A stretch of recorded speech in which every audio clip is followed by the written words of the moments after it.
Hello friends, welcome to the success Kendra. दोस्तों, आज का जो वीडियो है बिहार SIPT एग्ज़ाम के लिए रुक्मणी पब्लिकेशन का जो वॉल्यूम 3 आया हुआ है उसी को आगे बढ़ाते हुए आज हम लोग सेट नंबर 5 को कवर करेंगे। दोस्तों, अगर ओवरऑल बात करें हम तो यह हमारा 37वां बिहार दरोगा PT का प्रैक्टिस सेट है। इससे पहले हमने ऑलरेडी 36 तक कवर कर लिया है। अगर आपने नहीं देखा है तो देख लीजिएगा, लिंक आपको डिस्क्रिप्शन में सभी वीडियोज़ का मिल जाएगा। चैनल पर अगर आप नए हैं तो सब्सक्राइब कर लीजिए और बेल आइकन को प्रेस कर लीजिएगा ताकि रेगुलर वीडियो के नोटिफिकेशन आपको मिलते रहें। तो चलिए फ्रेंड्स, बिना देरी किए हुए आज का सेशन स्टार्ट करते हैं। वीडियो को लाइक और शेयर जरूर कर दीजिएगा। तो दोस्तों, जैसे कि मैंने बताया कि आज की इस वीडियो में हम लोग रुक्मणी पब्लिकेशन का बिहार SIPT एग्जाम के लिए वॉल्यूम 3 जो आया हुआ है उसके प्रैक्टिस सेट 5 को कवर करेंगे। तो चलिए फ्रेंड्स, शुरू करते हैं। पहला क्वेश्चन देखिए, पहला क्वेश्चन है, इंपॉर्टेंट क्वेश्चन है और फ्रेंड्स आंसर आपको 5 सेकंड में के अंदर देना है। देखिए, पहला क्वेश्चन है कि बिहार के 2020-21 के बजट में कुल राशि कितना रखा गया है। इंपॉर्टेंट क्वेश्चन है। राइट आंसर इसका हो जाएगा option number A, 2.11 lakh crore. Next question देखिए, दूसरा क्वेश्चन है कि यूरोपीय कप विजेता टोनी ड्यून जिनका निधन हो गया है वह किस देश के थे। इंपॉर्टेंट क्वेश्चन है। देखिए फ्रेंड्स, टोनी ड्यून जो थे यह आयरलैंड के प्रसिद्ध फुटबॉलर थे। इनका संबंध किस खेल से था? फुटबॉल से था। Right answer option number C हो जाएगा। एक और नाम आपको ध्यान रखना है, डियागो माराडोना। यहां मैं लिख देता हूं डियागो माराडोना, इनका नाम भी ध्यान रखना है। इनका भी हाल ही में निधन हो गया है और ये अर्जेंटीना के महान फुटबॉलर थे।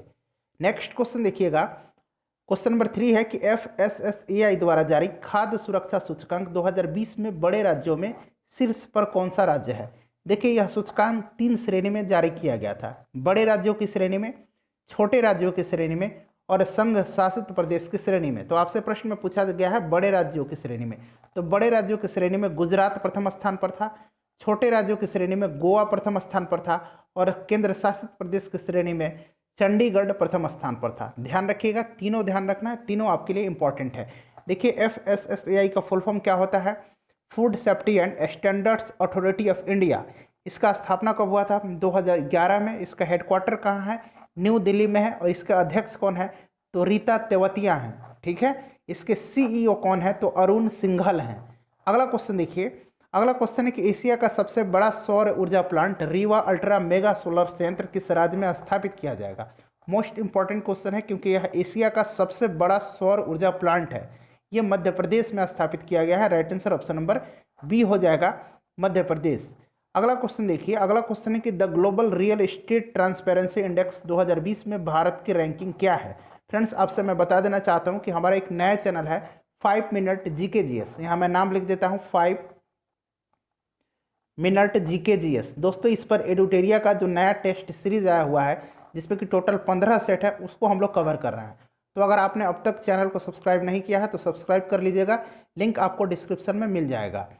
तो 5 क्वेश्चन का राइट आंसर जो हो जाएगा ये हो जाएगा ऑप्शन नंबर डी, 34वां स्थान है। ध्यान रखिएगा, 34वां स्थान है, इंपॉर्टेंट है।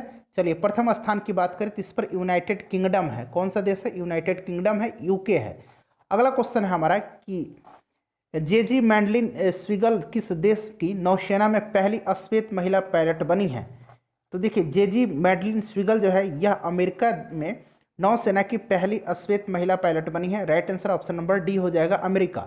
नेक्स्ट क्वेश्चन है कि किस राज्य ने भारतीय स्टेट बैंक के साथ तांडव फंड स्थापित करने की घोषणा की है। तो यह राज्य कौन सा है? यह राज्य है महाराष्ट्र। याद रखिएगा, महाराष्ट्र है, इंपॉर्टेंट है। देखिए, यह फंड जो है राज्य में रुकी हुई परियोजनाओं को पूरा करने में मदद करेगा। अगला क्वेश्चन है हमारा कि हाल ही में किस राज्य ने हर घर जल अभियान शुरू किया है। तो हर घर जल अभियान को उत्तर प्रदेश की सरकार के द्वारा शुरू किया गया है। बुंदेलखंड में पानी की कमी को लेकर के राज्य सरकार ने यह अभियान चलाने की घोषणा की है। Right answer option number A हो जाएगा, उत्तर प्रदेश। नेक्स्ट क्वेश्चन हमारा कि विश्व की पहली डबल स्टैक कंटेनर सुरंग की निर्माण किस राज्य में किया जा रहा है। तो देखिए, पहली डबल स्टैक कंटेनर सुरंग, इसका निर्माण हरियाणा में किया जा रहा है। ठीक है, यह हरियाणा के मेवात एवं गुरुग्राम जिले को जोड़ती है। Right answer option number C हो जाएगा, हरियाणा। उसके बाद देखिए, चौथे खेलो इंडिया यूथ गेम्स का आयोजन कहाँ किया गया। अभी हाल ही में 2020 में तीसरा खेलो इंडिया यूथ गेम्स का आयोजन कहाँ हुआ था। तो ध्यान रखना है आपको, गुवाहाटी में किया गया था। चौथा जो होगा फ्रेंड्स ये हरियाणा में होगा। याद रखिएगा, कहाँ होगा? हरियाणा में होगा। इंपॉर्टेंट क्वेश्चन है, ध्यान रखना है आपको। चलिए अगला क्वेश्चन हमारा है कि भारत की पहली शहद परीक्षण प्रयोगशाला लेबोरेटरी कहाँ स्थापित किया जाएगा। देखिए पहली जहाँ भी लग जाए वह प्रश्न अपने आप में इंपॉर्टेंट हो जाता है। तो ये गुजरात के आनंद में किया जाएगा। Right answer option number D हो जाएगा। अगला क्वेश्चन है कि हाल ही में किस राज्य ने डिजिटल अर्थव्यवस्था मिशन के गठन को मंजूरी प्रदान की है। देखिए फ्रेंड्स 32 से 35 क्वेश्चन करंट अफेयर्स के बिहार SIPT एग्जाम में पूछे जाते हैं। तो करंट अफेयर्स का रोल जो है काफ़ी इंपॉर्टेंट रहेगा आपकी एग्जाम में। अच्छे तरीके से आपको करंट अफेयर्स को पढ़ना पड़ेगा। सही आंसर इसका क्या हो जाएगा? सही आंसर इसका हो जाएगा कर्नाटक। ध्यान रखिएगा कर्नाटक। उसके बाद देखिए भारत कॉटन निर्यात को बढ़ावा देने के लिए किस देश में कॉटन वेयर हाउस स्थापित करेगा। तो फ्रेंड्स यह कहाँ करेगा? यह वियतनाम में करेगा। वियतनाम की राजधानी कहाँ है? हनोई है। ठीक है, पूछा जाता है मुद्रा क्या है, तो मुद्रा यहाँ के वियतनामी डोंग है, यह भी ध्यान रखिएगा आप। चलिए अगला क्वेश्चन है कि the India way strategy for an uncertain world नामक पुस्तक के लेखक कौन है। तो यह पुस्तक लिखा है S जयशंकर। ठीक है, भारत की ये वर्तमान में विदेश मंत्री हैं। ध्यान रखिएगा option number B right answer इसका हो जाएगा। उसके बाद देखिए हाल ही में नासा ने किसके अध्ययन के लिए मार्स 2020 मिशन लॉन्च किया है। तो ये नाम से ही आपको पता चल रहा है। Right answer option number D हो जाएगा मंगल। ठीक है, आपको सिर्फ याद करना है कि मार्स मिशन 2020 किसने लॉन्च किया है। वहाँ आपको इसरो दे दिया जाएगा, नासा दे दिया जाएगा और दूसरे कंट्रीज के स्पेस एजेंसीज का नाम दे दिया जाएगा। तो आपको याद रखना है मार्स मिशन 2020 नासा के द्वारा लॉन्च किया गया है। विक्रमशिला विहार का संस्थापक कौन है? तो आप सभी को पता है धर्मपाल। धर्मपाल गोपाल वंश का सबसे प्रतापी शासक था, ध्यान रखिएगा। उसके बाद नेक्स्ट क्वेश्चन हमारा है 17 नंबर कि कृष्णदेव राय ने किस नगर की स्थापना की थी। तो फ्रेंड्स कृष्णदेव राय ने नागलपुर नगर की स्थापना की थी। Right answer option number B हो जाएगा। कृष्णदेव राय याद रखिएगा यह तुलुब वंश के, किस वंश के? तुलुब वंश के सबसे प्रतापी शासक थे। तेनालीरामन इसी के दरबार में रहते थे। नेक्स्ट क्वेश्चन हमारा है कि जहांगीर ने मुख्यतः निम्नलिखित में से किस कला को संरक्षण दिया था। तो जहांगीर ने किस कला का संरक्षण दिया था? तो ये चित्रकला का दिया था। ठीक है, जहांगीर का जो शासनकाल था इसको मुगल साम्राज्य का चित्रकला में स्वर्ण युग कहा जाता है। क्लियर है? चलिए अगला क्वेश्चन हमारा है कि गुलाम का गुलाम किसे कहा जाता है। तो गुलाम का गुलाम इल्तुतमिश को कहा जाता है। राइट आंसर इसका ऑप्शन नंबर डी हो जाएगा। ठीक है, ध्यान रखिएगा इल्तुतमिश किसका गुलाम था। तो यह कुतुबुद्दीन ऐबक का गुलाम था, ध्यान रखिएगा। चलिए अगला क्वेश्चन हमारा है कि देवबंद आंदोलन यूपी में किस वर्ष प्रारंभ हुआ था। तो यह आंदोलन 1866 में आरंभ हुआ था। इंपॉर्टेंट है 1866 में। ठीक है, चलिए राइट आंसर इसका ऑप्शन नंबर डी हो जाएगा। उसके बाद नेक्स्ट क्वेश्चन है कि मोतीलाल नेहरू और चितरंजन दास CR दास द्वारा 1923 में गठित पार्टी का नाम क्या था। तो फ्रेंड्स इस पार्टी का नाम आप सभी को पता है स्वराज पार्टी था। Right answer option number C हो जाएगा। इंपॉर्टेंट है, याद रखिएगा कौन सी party? Swaraj party. Next question देखिए कि लॉर्ड डलहौजी की विलय नीति डॉक्ट्रिन ऑफ लैप्स का प्रथम शिकार निम्नलिखित में से कौन हुआ था। तो फ्रेंड्स आप सभी को पता है कि यह पहला राज्य सतारा था जिसको कि अंग्रेजी साम्राज्य में मिलाया गया था। कब? 1848 ईस्वी में। नेक्स्ट क्वेश्चन हमारा कि the roots of ancient India के लेखक कौन है। The roots of ancient India, इसके लेखक कौन है? तो फ्रेंड्स इसके लेखक हैं W.A. Fair service. ठीक है, याद रखिएगा, इंपॉर्टेंट क्वेश्चन है। अगला क्वेश्चन हमारा है कि सूची 1 को सूची 2 से मिलान करना है और कूट से सही आंसर का चयन करना है। देखिए फ्रेंड्स एक तरफ जो है युद्ध दिया गया है और दूसरे तरफ जो है वह युद्ध किस संधि के तहत समाप्त हुआ ये दिया गया है। तो देखिए प्रथम कर्नाटक युद्ध दिया गया है। तो प्रथम कर्नाटक युद्ध कब हुआ था? तो यह 1746-48 के बीच में हुआ था। ठीक है, और यह किस संधि के तहत जो है समाप्त हुआ? तो ध्यान रखिएगा यह जो है एक्सला सापेल की संधि से इसका समापन हुआ है। उसके बाद तृतीय कर्नाटक युद्ध तो यह पेरिस की संधि के अंत से। ठीक है, तो राइट आंसर ऑप्शन नंबर 1 हो जाएगा। द्वितीय कर्नाटक युद्ध तो मद्रास एवं पांडिचेरी की संधि के अंत। राइट आंसर इसका ऑप्शन नंबर 3 हो जाएगा। उसके बाद देखिए द्वितीय कर्नाटक युद्ध, प्रथम मैसूर युद्ध। तो प्रथम मैसूर युद्ध जो है यह मद्रास की संधि से अंत, तो मद्रास की संधि हो जाएगा। राइट आंसर इसका ऑप्शन नंबर सी हो जाएगा। ठीक है, चौथा, पहला, तीसरा और फिर दूसरा। चौथा कर्नाटक युद्ध साथ प्रथम कर्नाटक, दूसरा कर्नाटक, तीसरा कर्नाटक और चौथा कर्नाटक युद्ध। 3 कर्नाटक युद्ध हैं, 4 मैसूर युद्ध है, माफ कीजिएगा 4 मैसूर युद्ध हुआ था और चौथे मैसूर युद्ध में टीपू सुल्तान मारा गया था। अगला क्वेश्चन देखिए हमारा कि भारतवर्ष के लिए इंडिया शब्द का प्रयोग सर्वप्रथम किसने किया। तो इंडिया शब्द के लिए सबसे पहला प्रयोग जो है किसने किया था, ये किया था हेरोडोटस ने। किसने किया था, हेरोडोटस के लेखों से यह जो है जानकारी मिलती है। हेरोडोटस यूनानी इतिहासकार थे और इनको इतिहास का जनक भी कहा जाता है, पिता भी कहा जाता है। बुद्ध की समकालीन निम्नलिखित में से किस महिला को सर्वसम्मति से स्त्री रत्न घोषित किया गया था। तो यह महिला अम्रपाली थी। Right answer option number A हो जाएगा। ठीक है, अम्रपाली, ध्यान रखिएगा, यह लिच्छवी गणराज्य की एक प्रसिद्ध नृत्यांगना थी। ठीक है, इंपॉर्टेंट क्वेश्चन है, ध्यान रखिएगा। अगला क्वेश्चन देखिए कि सूची 1 से सूची 2 को मिलान करना है और इसमें से कूटने से सही आंसर चुनना है।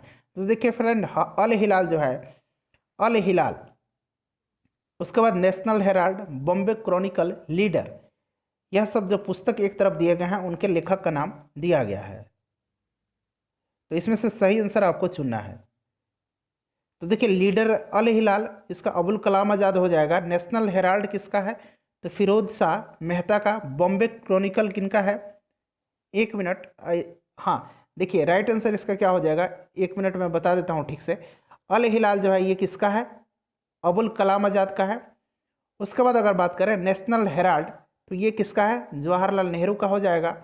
उसके बाद बात करें बॉम्बे क्रॉनिकल, तो यह फिरोज शाह मेहता का हो जाएगा। और लीडर जो है यह मदन मोहन मालवीय का हो जाएगा। राइट आंसर इसका ऑप्शन नंबर डी हो जाएगा। ठीक है, चलिए अगला क्वेश्चन है कि निम्नलिखित में से किसने भारत में लोक निर्माण विभाग की स्थापना की।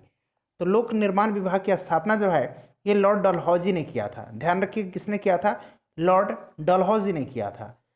अगला क्वेश्चन देखिएगा, क्वेश्चन नंबर 29 कि निम्नलिखित घटनाओं पर विचार कीजिए और उपरोक्त घटनाओं को उनके घटित होने वाले क्रमानुसार, जो कालक्रम अनुसार है उसमें व्यवस्थित करना है। तो देखिए गांधी इरविन समझौता, उसके बाद सांप्रदायिक पंचाट, द्वितीय गोलमेज सम्मेलन और नेहरू रिपोर्ट। तो देखिए नेहरू रिपोर्ट जो है यह 1928 में। उसके बाद अगर बात करें फ्रेंड्स हम गांधी इरविन समझौता, तो ये 1931 में। द्वितीय गोलमेज सम्मेलन कब हुआ था, तो द्वितीय गोलमेज सम्मेलन भी 1931 में हुआ था। उसके बाद सांप्रदायिक पंचाट जो था यह 1932 में।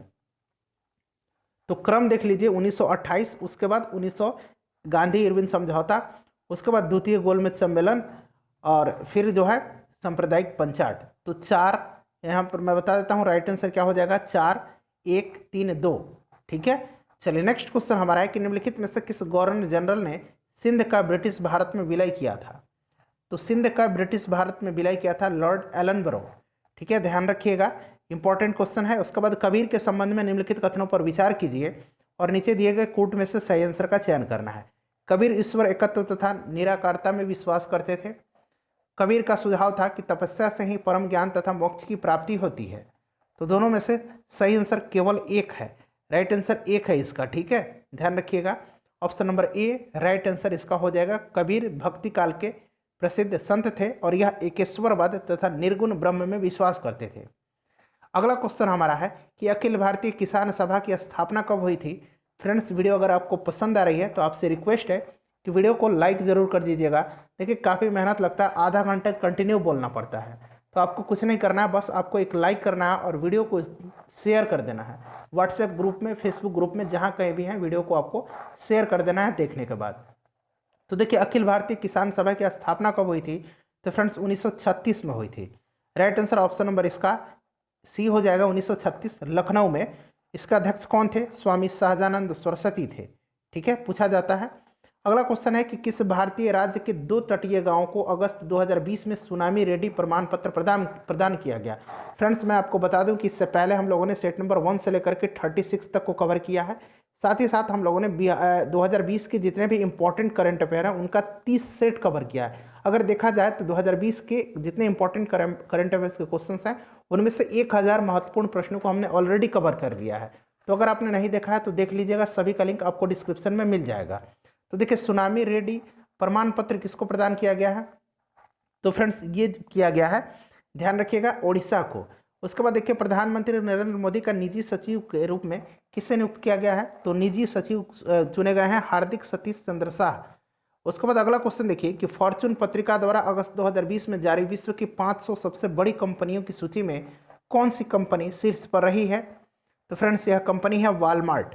ठीक है, वॉलमार्ट, ध्यान रखिएगा। उसके बाद देखिए हाल ही में किसने श्रीलंका के नए प्रधानमंत्री के रूप में शपथ ग्रहण की है? तो फ्रेंड्स ये क्या है? महिंदा राजपक्षे। और वहाँ के राष्ट्रपति कौन है? गोतबाया राजपक्षे हैं। ठीक है। अगला क्वेश्चन है कि 10 दिसंबर 2020 को निम्न में से किस व्यक्ति को national school of drama NSD का अध्यक्ष चुना गया है? तो ये चुना गया है परेश रावल को। Right answer option number D हो जाएगा। अगला क्वेश्चन हमारा कि मेलिओडिसिस क्या है? तो देखिए मेलिओडिसिस जो है फ्रेंड्स, यह क्या है? तो यह एक संक्रामक रोग है। ठीक है, संक्रामक रोग है। Right answer option number C हो जाएगा।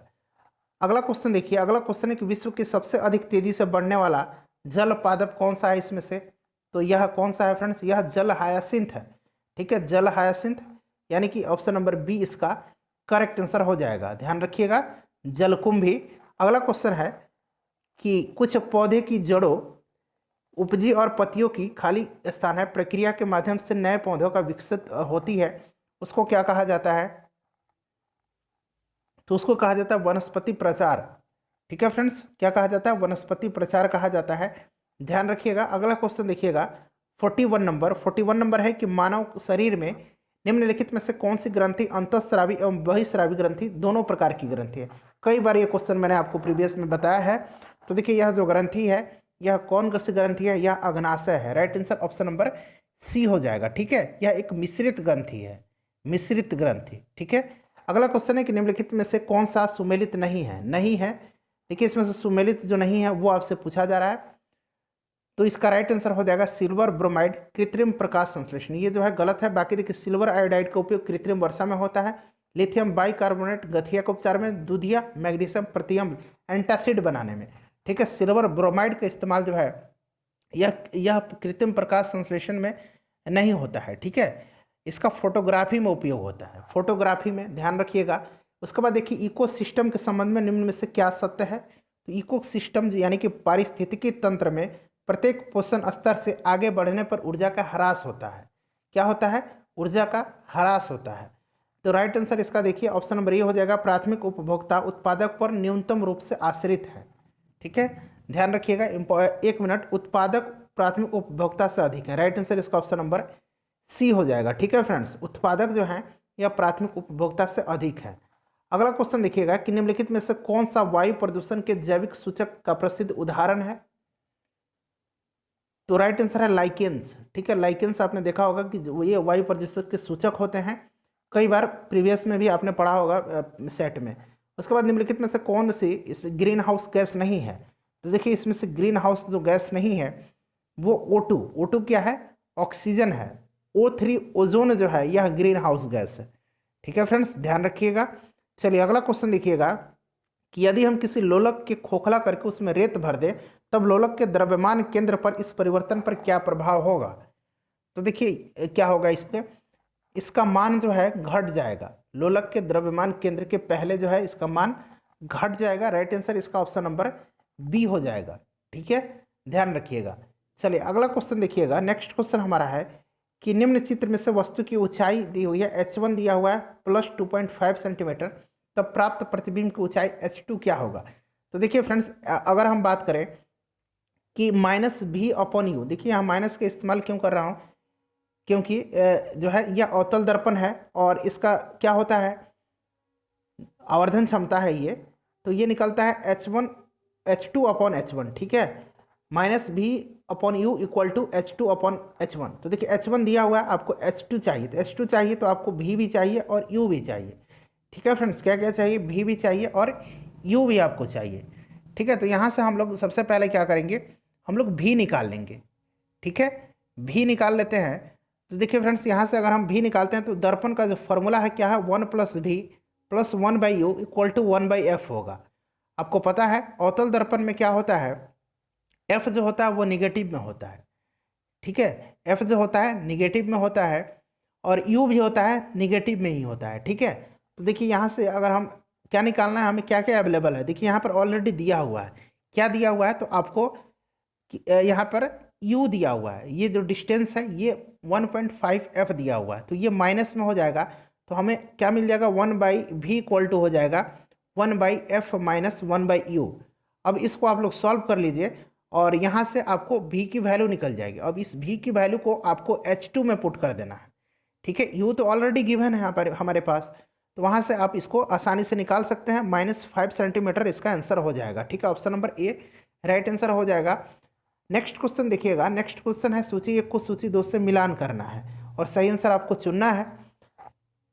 तो देखिए क्रायो प्रिजर्वेशन जो है बहुत ही कम ताप पर भंडारण किया जाता है। भूकंप जो है यह अधिकेंद्र से संबंधित है। जैव मंडल संरक्षित क्षेत्र, विशिष्ट संवर्ग का संरक्षित क्षेत्र है। रेट डेटा बुक जो है यह संकटपन्न प्रजातियों के अभिलेख है। तो क्रायोजेनिक जो क्या हो जाएगा, ये क्रायो प्रिजर्वेशन बहुत ही कम ताप पर भंडारण, भूकंप अधिकेंद्र हो जाएगा। जैव मंडल संरक्षित क्षेत्र, विशिष्ट संवर्ग का संरक्षित क्षेत्र, रेड डेटा बुक संकटापन्न प्रजातियों का अभिलेख। तो राइट आंसर मिला लीजिए, ऑप्शन नंबर बी हो जाएगा।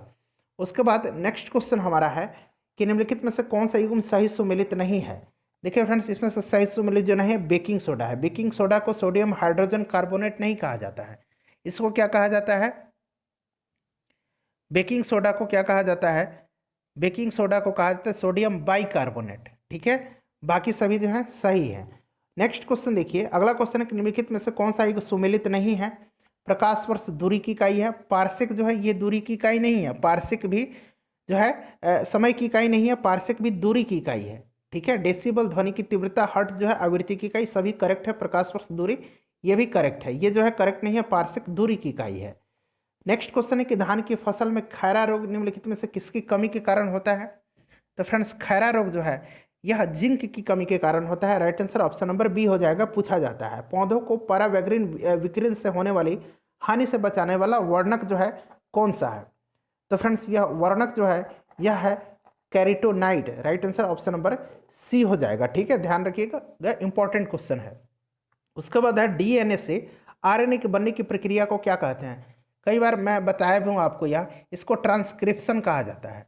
क्या कहा जाता है, ट्रांसक्रिप्शन कहा जाता है। Right answer option number D हो जाएगा। उसके बाद अगला क्वेश्चन है कि सूची 1 को सूची 2 से मिलान करना है और सही आंसर आपको चुनना है।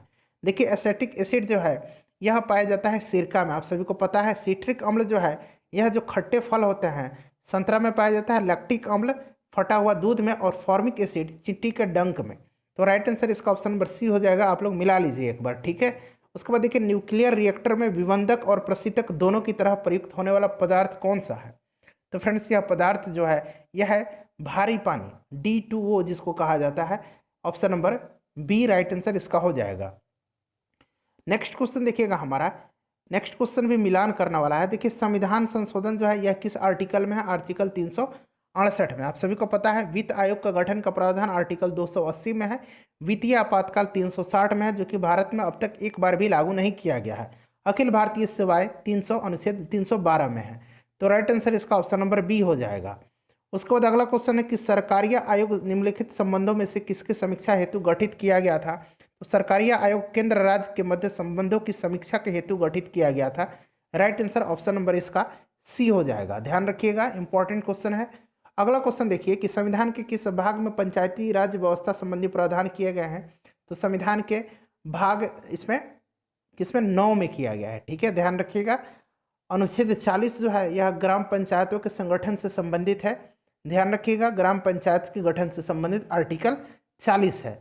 उसके बाद अगला क्वेश्चन है भारत में नागरिकों के मौलिक अधिकारों में संशोधन कौन कर सकता है। तो मौलिक अधिकार में संशोधन का अधिकार जो है यह संसद के पास है।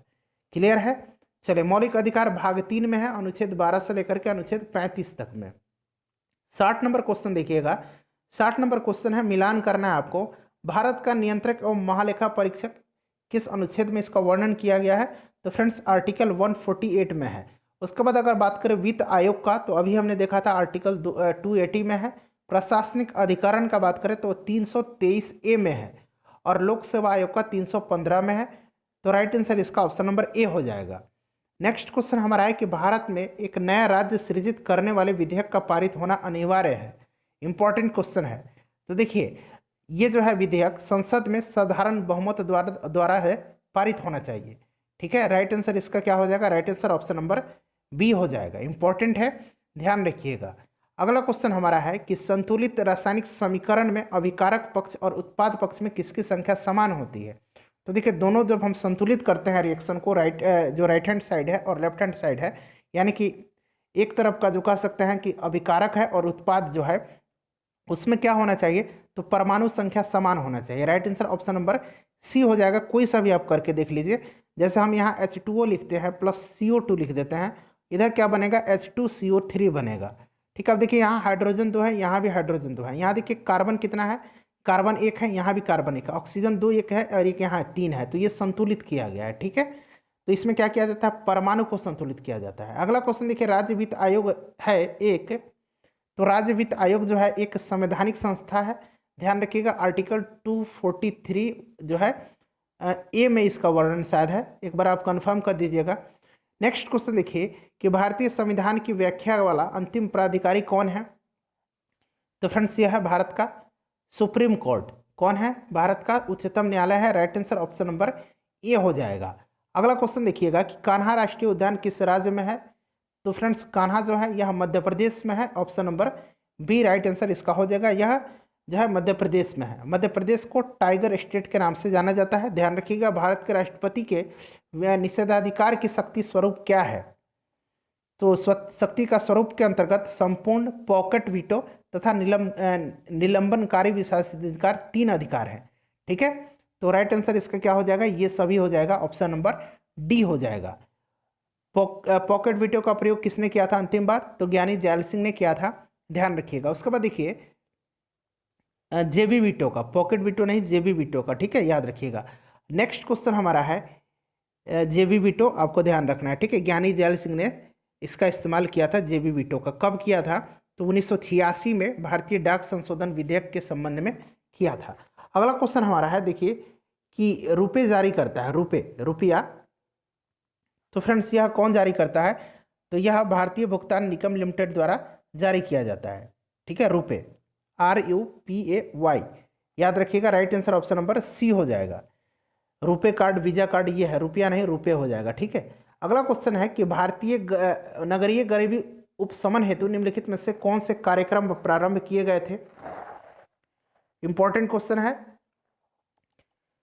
तो ये प्रारंभ किया गया था सभी नगरीय गरीबों के लिए स्वरोजगार कार्यक्रम 1986 में, नेहरू रोजगार योजना 1989 में और स्वर्ण जयंती शहरी रोजगार योजना 1997 में। राइट आंसर उपयुक्त सभी हो जाएगा।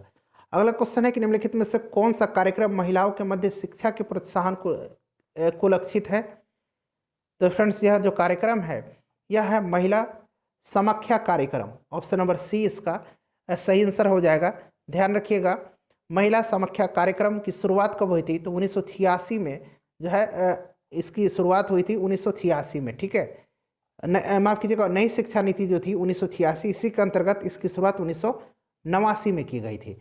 अगला क्वेश्चन है कि government e market place GeM जिसको कहा जाता है GEM किसे केंद्रीय मंत्रालय द्वारा प्रारंभ किया गया, किस, यहाँ बना लीजिए, किस केंद्रीय मंत्रालय द्वारा प्रारंभ किया गया, तो फ्रेंड्स इसका राइट आंसर क्या हो जाएगा, वाणिज्य एवं उद्योग मंत्रालय के द्वारा। ठीक है, ध्यान रखिएगा। अगला क्वेश्चन हमारा है 71 नंबर कि भारत में नगरीय क्षेत्रों में BPL परिवारों की पहचान के लिए निम्नलिखित में से कौन सी समिति गठित की गई थी, तो फ्रेंड्स यह जो समिति थी यह हासिम समिति थी, यह एक हासिम समिति थी। ध्यान रखिएगा। राइट आंसर, सही आंसर इसका ऑप्शन नंबर डी हो जाएगा। निम्नलिखित करों में से कौन सा ग्राम पंचायतों द्वारा लगाया जाता है, तो देखिए फ्रेंड्स ग्राम पंचायतों के द्वारा स्थानीय मेलों पर कर लगाया जाता है। जो मेला लगता है ना गांव में, उस पर कर लगाया जाता है। Right answer option number C हो जाएगा। भारत में निम्नलिखित 5 वर्षीय योजनाओं में किसका मुख्य ध्येय समपोषणीय वृद्धि था, तो यह जो योजना थी यह 12वीं पंचवर्षीय योजना थी। Right answer option number D हो जाएगा, 12वीं पंचवर्षीय योजना, और यह आखिरी पंचवर्षीय योजना थी। 2012 से लेकर के 2017 तक इसका कार्यकाल रहा था। ध्यान रखिएगा। अगला क्वेश्चन हमारा है कि भारत के उत्तरी छोर और दक्षिणी छोर के बीच की दूरी अनुमानित कितनी है, तो यह दूरी है 3200 किलोमीटर है। ऑप्शन नंबर ए अनुमानित है। उसके बाद बल सुंदरी दोमट मिट्टी बिहार के किस जिले में पाई जाती है, तो फ्रेंड्स यह जो मिट्टी है बिहार के किस जिले में पाई जाती है, तो ध्यान रखिएगा यह मिट्टी सहरसा, दरभंगा, मुजफ्फरपुर इन जिलों में पाई जाती है। सहरसा, दरभंगा, मुजफ्फरपुर, तो सही आंसर ऑप्शन नंबर डी हो जाएगा। उसके बाद देखिए बिहार में कृषि जलवायु क्षेत्र है, तो बिहार में कृषि जलवायु क्षेत्र जो है ध्यान रखिएगा ये कौन कौन से हैं? तो राइट आंसर इसका क्या हो जाएगा? ऑप्शन नंबर डी हो जाएगा, ये सभी। ठीक है फ्रेंड्स, उत्तर पश्चिम का मैदान, उत्तर पूर्व का मैदान और दक्षिण का मैदान। ठीक है, ध्यान रखिएगा, ये 3 कृषि जलवायु क्षेत्र हैं, ध्यान रखिएगा। राइट आंसर इसका हो जाएगा कोपेन के जलवायु वर्गीकरण के अनुसार उत्तरी बिहार का अधिकांश भाग किस विभाग में आता है? तो फ्रेंड्स यह जो आता है CWG में आता है। ठीक है, ध्यान रखिएगा, CWG में। Option number D important question है। तामसिन जलप्रपात यह जो है किस नदी की धारा में बनी है? किस नदी की धारा से बनी है? तो ये जो तामसिन जो है, तामसिन जलप्रपात, यह बनी है, ध्यान रखिएगा, महानदी नदी से। ठीक है, ऑप्शन नंबर ए। ठीक है फ्रेंड्स, ध्यान रखिएगा। अगला क्वेश्चन देखिए कि सर्वप्रथम STD सेवा किस नगरों के मध्य आरंभ हुई थी? तो फ्रेंड्स यह जो शुरू हुई थी, यह किसके बीच शुरू हुई थी? यह कानपुर और लखनऊ के बीच सबसे पहले शुरू हुई थी। 1960 में भारत में STD से नंबर सेवा प्रारंभ हुई, कानपुर और ये कहा हो जाएगा लखनऊ। उसके बाद देखिए आर्कियन युग की चट्टानों को कितने भागों में बांटा गया है? तो आर्कियन युग की चट्टानों को 2 भागों में बांटा गया है। ठीक है, ध्यान रखिएगा, 2 भागों में, आर्कियन क्रम और अगर बात करें चट्टान को हम लोग वैसे 2 भागों में बांटते हैं, एक तो हो गया आर्कियन क्रम और दूसरा हो गया धारवार क्रम। ठीक है, तो 2 भागों में बांटा गया है। Option number A correct answer हो जाएगा, आर्कियन युग की चट्टानों को भी 2 ही भाग में बांटा गया है। अगला क्वेश्चन देखिएगा, अगला क्वेश्चन हमारा कि सबसे अच्छा एक वर्गीय प्रकाश स्रोत है? तो फ्रेंड्स यह जो है, यह है लेजर। लेजर है, ध्यान रखिएगा, क्या है? लेजर है। उसके बाद देखिए यदि गतिज ऊर्जा 2 गुनी हो जाए तब संवेग में भिन्नात्मक परिवर्तन होगा। तो राइट आंसर इसका ऑप्शन नंबर ए हो जाएगा, √2 हो जाएगा। ठीक है, कितना होगा? √2 होगा। उसके बाद देखिए बिहार के प्रमुख लोक नृत्य कौन सा है? तो बिहार के प्रमुख लोक नृत्य जो है सभी हैं इसमें से। ठीक है, right answer option number D हो जाएगा। सूची 1 को सूची 2 से मिलान करना है और सही उत्तर चुनना है। देखिए लॉस एंजल्स जो है यह किस लिए फेमस है? तो लॉस एंजल्स आप सभी को पता है फिल्म उद्योग, बोस्टन जो है, बोस्टन सूती वस्त्र उद्योग, फिलाडेल्फिया जो है यह पोत निर्माण और सैन डियागो जो है प्रिंटिंग एवं प्रकाशन। तो राइट आंसर इसका क्या हो जाएगा? ऑप्शन नंबर ए हो जाएगा। अगला क्वेश्चन देखिएगा, अगला क्वेश्चन है हमारा 85 नंबर क्वेश्चन है कि सूची 1 से सूची 2 का मिलान करना है और सही उत्तर चुनना है। मानादरा कहाँ है? मानादरा उत्तराखंड में है, नीतिदरा भी उत्तराखंड में है, लिपू लेख भी उत्तराखंड में है, नाथुला जो है यह सिक्किम में है, जोजिला जो है यह कहाँ है? जोजिला जम्मू कश्मीर में है, शिप किला जो है ये हिमाचल प्रदेश में है। तो फ्रेंड्स राइट आंसर इसका क्या हो जाएगा? आप लोग मिला लीजिए, अब ऑप्शन नंबर सी हो जाएगा। उसके बाद देखिए भारतीय प्रायद्वीप की सबसे ऊंची चोटी कौन सी है? तो आप सभी को पता है सबसे ऊंची चोटी जो है यह कौन सी है? यह अनाईमुद्दी है। Option number B right answer हो जाएगा। अन्नामलई पहाड़ी पर यह स्थित है। दूसरा जो प्रायद्वीपीय भारत की सबसे ऊंची चोटी है वह डोडा बेटा है, यह नीलगिरी की सबसे ऊंची चोटी है। अगला क्वेश्चन हमारा है कि खिरगिज जो है यह जनजाति किस देश में पाई जाती है? तो फ्रेंड्स खिरगिज मध्य एशिया में पाई जाती है। बुशमैन जो है यह कालाहारी में पाए जाते हैं। एनु जो है यह जापान में पाया जाता है और बद्दू जनजाति अरब में पाए जाते हैं। ठीक है, तो राइट आंसर इसका ऑप्शन नंबर सी हो जाएगा। नेक्स्ट क्वेश्चन देखिए कि भारत के पर्यटन के स्वर्णिम त्रिभुज में सम्मिलित शहर हैं। तो स्वर्णिम त्रिभुज में जो शहर है वो दिल्ली है, आगरा है और जयपुर है। तो राइट आंसर क्या हो जाएगा? Delhi, Agra, Jaipur, option number A. उसके बाद देखिए 2011 की जनगणना के अनुसार भारत में निम्नलिखित राज्यों में से सबसे अधिक जनसंख्या घनत्व वाला राज्य कौन सा है? तो आपको पता है कि यह राज्य बिहार है। नेक्स्ट क्वेश्चन है और सबसे कम पूछा जाए तो अरुणाचल प्रदेश। देखिए एक तरफ जो कोयला क्षेत्र है और ये कहाँ स्थित है? तो तलचर जो है फ्रेंड्स ये कहाँ है? तलचर जो है उड़ीसा में है, महानदी में, महानदी की घाटी में। तो महानदी हो जाएगा इसका, 1 मिनट, हाँ। उसके बाद कर्णपुरा जो है यह झारखंड में दामोदर घाटी में है। सिंगरौली जो है फ्रेंड्स यह मध्य प्रदेश में सोन घाटी में, और सिंगरेनी जो है यह तेलंगाना में है, गोदावरी घाटी में। ठीक है, तो राइट आंसर इसका ऑप्शन नंबर ए हो जाएगा। नेक्स्ट क्वेश्चन है कि क्वेश्चन मैथ का है। अब 4-5 क्वेश्चन मैथ का है, मैं आंसर बताऊंगा फ्रेंड्स, आपको सिर्फ आपको सॉल्व स्वयं करना है। पीडीएफ आपको टेलीग्राम पर मिल जाएगा। ठीक है, आप निश्चिंत रहिए, पीडीएफ आपको पढ़ना है आपको। ठीक है, और रिवीजन तो आप बाद में कर लेंगे, तो पीडीएफ आपको टेलीग्राम पर मिल जाएगा, वहाँ से आप मैथ के क्वेश्चंस को सॉल्व कर लीजिएगा। देखिए राइट आंसर इसका ऑप्शन नंबर सी हो जाएगा, 30 रुपया। 92 की बात करें तो 92 का ऑप्शन नंबर ए हो जाएगा। और देखिए वीडियो के लास्ट में अपना स्कोर आप लोग जरूर कमेंट करके बता दीजिएगा, ताकि तैयारी का लेवल का पता लगाया जा सके। देखिए 93 का करेक्ट आंसर जो है ये ऑप्शन नंबर बी हो जाएगा। उसके बाद 94 का ऑप्शन नंबर सी हो जाएगा। 95 देख लीजिए, 95 का ऑप्शन नंबर बी हो जाएगा। ठीक है, 122 जोजिला दर्रा जोड़ता है, तो जोजिला दर्रा जो है फ्रेंड्स यह जोड़ता है लेह को श्रीनगर से। राइट आंसर इसका ऑप्शन नंबर डी हो जाएगा, लेह को श्रीनगर से। ठीक है, उसके बाद अगला क्वेश्चन देख लीजिए। अगला क्वेश्चन है 97 नंबर कि भारत में जनसंख्या की त्वरित वृद्धि का प्रमुख कारक क्या है। तो एकमात्र इसका कारण जो है कौन कौन सा है, जन्म दर और गिरती हुई मृत्यु दर। ठीक है, तो राइट आंसर इसका ऑप्शन नंबर बी हो जाएगा, उच्च जन्म दर है और गिरती हुई मृत्यु दर। नागिन झील, नाग नागिन जो भी है, आपको आंख बंद करके जम्मू कश्मीर लगा देना है। उसके बाद अगला क्वेश्चन देखिए, क्षेत्रफल की दृष्टि से निम्नलिखित देशों में से सबसे सही अवरोही क्रम आपको डिसेंडिंग ऑर्डर में बताना है। तो देखिए फ्रेंड्स, इसमें से सही आंसर ऑप्शन नंबर बी हो जाएगा, ब्राज़ील, फिर अर्जेंटीना, फिर भारत, ब्राज़ील, ऑस्ट्रेलिया, भारत और अर्जेंटीना। ठीक है, चलिए अगला क्वेश्चन देखिएगा। अगला क्वेश्चन है कि किस पेड़ से हम कुनैन प्राप्त करते हैं। इसका आंसर आपको कमेंट करके बताना है। ठीक है फ्रेंड्स, उम्मीद करता हूं कि वीडियो आपको पसंद आई होगी। तो फ्रेंड्स प्लीज़ वीडियो को लाइक कर दीजिए और इसे शेयर जरूर कर दीजिएगा। सभी वीडियोज़ का लिंक आपको डिस्क्रिप्शन में मिलेगा।